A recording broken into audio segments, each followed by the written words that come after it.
Isomo ryo mu gitabo cy'ibyakozwe n'intumwa. Sawuli nta kindi yatekerezaga kitari ukujujubya no kwica abigishwa ba Nyagasani.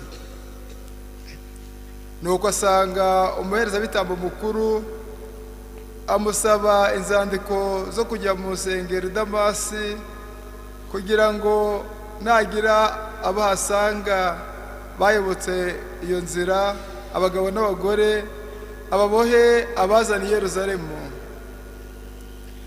Nuko igihe yari mu nzira agiye kugera i Damasi, ako kanya urumuri ruturutse mu ijuru ruramugota, yitura hasi, maze yumva ijwi rimubwira riti, Sawuli, Sawuli, urantotereza iki?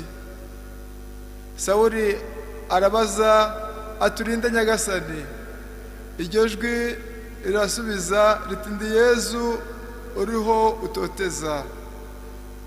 Ariko haguruka winjire mu mujyi, bari bukubwire icyo ugomba gukora. Bagenzi be bari kumwe mu rugendo bari bahagaze bumiwe, kuko bumvaga ijwi ariko ntibabone umuntu. Sawuli arabaduka, nyamara nubwo yabumburaga amaso ntacyo yabonaga. Bagenzi be niko kumurandata bamugeza i Damasi.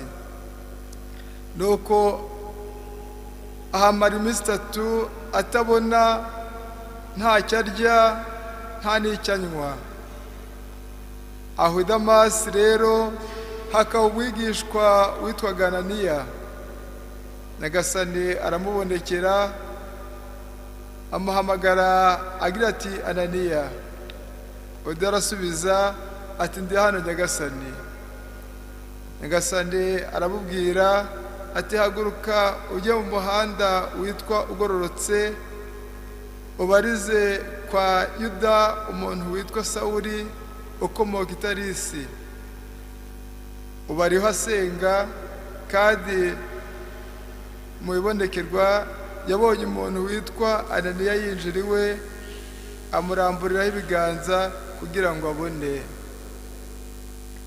Ananiya arasubiza ati, Nyagasani, numvishe benshi bavuga iby'uwo muntu n'inabi yose yagiriye abatagatifujwe bawe b'i Yerusalemu, kandi nino ahafite ububasha yahawe n'abatware b'abaherezabitambo kugira ngo abohe abiyambaza izina ryawe bose. Ariko Nyagasani aramubwira ati, genda, kuko uwo muntu ari igikoresho cyanjye nitoranirije kugira ngo amenyekanishe izina ryanjye imbere y'abanyamahanga, imbere y'abami n'imbere y'Abayisiraheli. Ni jye ubwanjye uzamwereka uburyo bwose azagomba kubazwa ahorwa izina ryanjye. Nuko Ananiya aragenda yinjira mu nzu, amuramburaho ibiganza, maze aramubwira ati, Sawuli muvandimwe, Nyagasani Yezu wakubonekeye mu nzira uzino yakuntumyeho kugira ngo wongere kubona kandi wuzuremo Roho Mutagatifu. Ako kanya utuntu dusa n'udushishwa dubuka mu maso ye, yongera kubona, maze aherako arabatizwa. Amaze kurya yongera kugira agatege.